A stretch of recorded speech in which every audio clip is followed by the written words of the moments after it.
Bienvenue dans cette vidéo. À l'heure où je vous parle, Thomas Pesquet vient de s'envoler vers son second vol vers la Station Spatiale Internationale. Thomas, c'est ce jeune Français qui sait à la fois garder des racines parce qu'il garde les pieds sur terre, mais tout en ayant des ailes pour s'envoler dans l'espace. Alors comment peut-on partir de zéro, de parler 6 langues, devenir ingénieur, devenir pilote de ligne, devenir astronaute, alors qu'il vient d'une famille tout à fait normale où tout le monde est enseignant? C'est le modèle parfait d'inspiration qui prouve que si on veut, on peut. Et pour y arriver, Thomas pense parfois à l'opposé de ce qu'on nous apprend ou de ce qu'on pense être la bonne façon de faire. Alors voyons ensemble les 5 grandes façons de penser de Thomas pour réussir tous ses projets.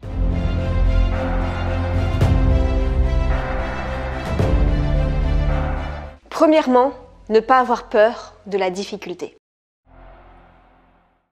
Dans un monde où l'on veut de plus en plus obtenir quelque chose rapidement, l'effort à fournir devient de plus en plus difficile. L'être humain a tendance à abandonner rapidement, à ne plus faire les efforts pour, à baisser les bras dès qu'il y a une difficulté. Mais quelque chose de difficile signifie-t-il forcément quelque chose d'impossible? La réponse est non, et c'est là toute la différence. Alors, le premier conseil que je te donnerais, c'est de se dire que c'est possible en fait. Les gens parfois s'interdisent de se lancer dans la course en se disant « Ah ouais, non, mais ça, je sais pas comment faire, c'est difficile. » Bah oui, c'est difficile, mais c'est possible. Et les gens confondent possible et facile. Tu sais, il y a plein de métiers qui sont très difficiles. Quelque part, tout est difficile dans la vie, c'est normal. Il ne faut pas être rebuté par la difficulté. Il faut dire « Bah voilà, c'est pas toujours facile, j'ai un peu du mal, mais je travaille et j'y arrive. » Donc voilà, le conseil, c'est ça, c'est de se dire que dans la vie, tout est possible, mais rien n'est facile. Donc prendre le temps d'y consacrer des efforts, même quand c'est difficile, même quand c'est compliqué, même quand on a du mal, même quand ça fait mal, mais toujours garder cet objectif en tête. Rien n'est facile en fait. Être astronaute, c'est pas facile, mais rien n'est facile. Tu vas être médecin, tu vas être pilote, tu vas être prof, tu vas être tout ce que tu veux. Il n'y a rien qui est facile. Par contre, tout est possible. Je pense qu'on a la chance de vivre dans un pays où absolument tout est possible, mais rien n'est facile. Et souvent, les gens confondent. Moi, quand j'étais jeune, je confondais un peu. Les trucs étaient difficiles. Je me disais, ah non, mais j'avais l'impression qu'il fallait que ce soit facile pour me lancer dans une voie, alors que c'est pas vrai. C'est normal que ce soit difficile. Voilà, tout est possible, mais rien n'est facile. On voit Thomas s'envoler vers l'espace, mais on ne voit pas tous les sacrifices qu'il a dû faire toutes les années précédentes. En fait, on ne voit qu'un peu une partie immergée de l'iceberg, mais on ne voit pas toutes les actions quotidiennes qu'il a pu mettre en place pour arriver jusqu'ici. Et peu, en 2021 et encore plus dans les années suivantes, sont capables de fournir autant d'efforts au quotidien, autant de sacrifices, autant de choses compliquées à mettre en place. Parce que, en fait, on ne voit que les gens qui sont dans la lumière, on ne voit que seulement une fois qu'ils sont dans la réussite. Mais on ne parle pas assez de tout ce qu'il y a derrière pour arriver jusque-là. Alors n'oubliez pas que les efforts difficiles sont nécessaires pour y arriver. Ça fait partie du processus. Deuxième point, apprendre à être bon dans chaque domaine. Alors on a cette tendance à nous dire qu'on ne peut pas être bon partout, que si on est bon en maths et pas en français, c'est pas grave parce que, je cite, on ne peut pas être bon partout. Pourtant, être un peu bon partout, c'est ce qui a fait toute la différence pour Thomas. Ils étaient 8000 candidats à la base pour le poste d'astronaute et seulement 6 ont été retenus. Et c'est ce truc qui l'a démarqué, d'être bon partout. Il faut juste avoir un niveau minimum dans plein de trucs différents. C'est ça qui est difficile, mais tu as besoin d'être exceptionnel dans rien. Si tu veux, moi, je ne cours pas le marathon en 2h05 et j'ai pas de prix Nobel de physique ni rien du tout. Donc, comme on l'a dit au début, il faut un master de sciences. Il faut être un peu sportif, il faut parler un peu anglais, d'autres langues si on peut. Tu vois, il y a plein de gens qui ont ces critères-là. Il faut être un joueur d'équipe, il faut... Donc si vous voulez réaliser de grandes choses, il faut savoir être bon dans chaque domaine, dans chaque matière, n'en délaisser aucune. Alors il explique qu'il ne peut pas forcément être très bon dans tous les domaines, mais être bon un peu partout. Pourtant, quand on observe, il a quand même un niveau plus que satisfaisant dans tout ce qu'il entreprend. Les langues étrangères, les relations sociales, l'aviation, ingénieur, vraiment le sport, vraiment plein de choses où il est vraiment plus que bon et je pense qu'il se sous-estime. Donc en fait, pour devenir le meilleur, il faut être le meilleur partout. Parce que pourquoi se contenter d'être bon dans seulement 2 ou 3 domaines? C'est une croyance limitante en fait. Vous pouvez être bon dans tout. Troisième point, ne pas faire l'impasse sur les langues étrangères. Alors le français moyen a tendance à faire un peu la grimace quand il apprend les langues étrangères à l'école pour 2 raisons principales.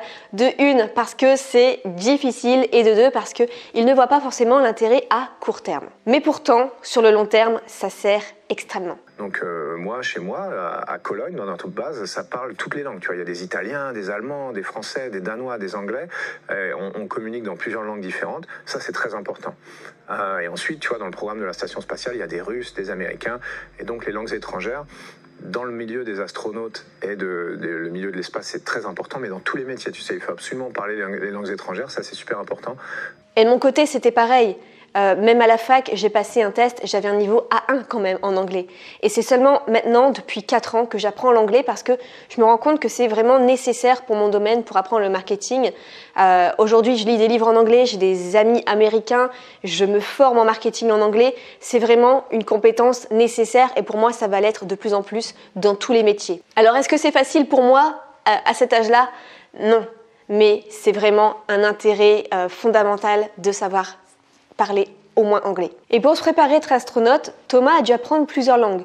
Donc il parle français, anglais, mais il a dû apprendre le russe, l'espagnol, l'allemand et le chinois. Et il parle à un niveau professionnel toutes ces langues-là. Donc soyez déjà bon en anglais, mais pourquoi s'arrêter là? Vous pouvez apprendre une autre langue encore. Quatrièmement, ne pas partir perdant et se donner les chances d'y arriver. Quand on pense à un grand objectif, on a tendance parfois à se dire que c'est pas pour nous, qu'on n'est pas assez bon dans ce domaine et que c'est plutôt quelqu'un d'autre qui a de meilleures chances d'y arriver. Et nous, limite, en fait, on s'auto-censure. On se dit, avant même d'y arriver, qu'on sera incapable, on n'est pas assez bon. Mais la question à vous poser, c'est est-ce que vous êtes sûr à 100% d'échouer? N'y a-t-il pas au moins une petite chance qui fait que vous pouvez réussir et tenter cette chance? L'attitude qu'il faut avoir, c'est cette confiance, pas la confiance de se dire on va réussir la sélection d'astronautes, c'est certain, mais de se dire je perds rien à essayer, je perds rien à essayer de devenir pilote, même si j'y connais rien, c'est pas grave, je vais travailler, je vais essayer, je vais faire de mon mieux, je perds rien du tout à m'inscrire à un concours, je perds rien du tout à essayer d'apprendre quelque chose de nouveau. Donc c'est cette confiance-là qui n'est pas forcément un gage de 100% de réussite, évidemment, tout le monde rate des choses tous les jours, mais au moins c'est ça qui permet d'avancer. Parce que combien d'écoliers à la base avaient de grands rêves d'enfants, mais se sont résignés parce que on leur a dit que finalement ils n'étaient pas assez bons en maths pour faire le métier de leur rêve, qu'ils n'étaient pas assez bons en français, qu'ils n'étaient pas assez bons en histoire géo, peu importe la matière. Et du coup, ont revu leurs rêves et ont fait quelque chose de moins bien et finalement qui ne les rend pas heureux dans leur vie d'adulte. Vous pouvez rêver grand. Il ne faut pas vous auto-censurer, il ne faut pas laisser les autres vous auto-censurer également. Les gens, ils vont se censurer eux-mêmes, malheureusement. Alors surtout, en plus les filles, apparemment, que les garçons. Les garçons, ils y vont quand même s'ils n'ont aucune chance. Les filles, c'est le contraire. Alors qu'elles ont toutes les chances, elles n'y vont pas. Donc, il faut changer ça. Il faut que les gens s'inscrivent. Alors, qu'est-ce que vous allez oser faire désormais? Cinquièmement, soyez inspirés et inspirez les autres.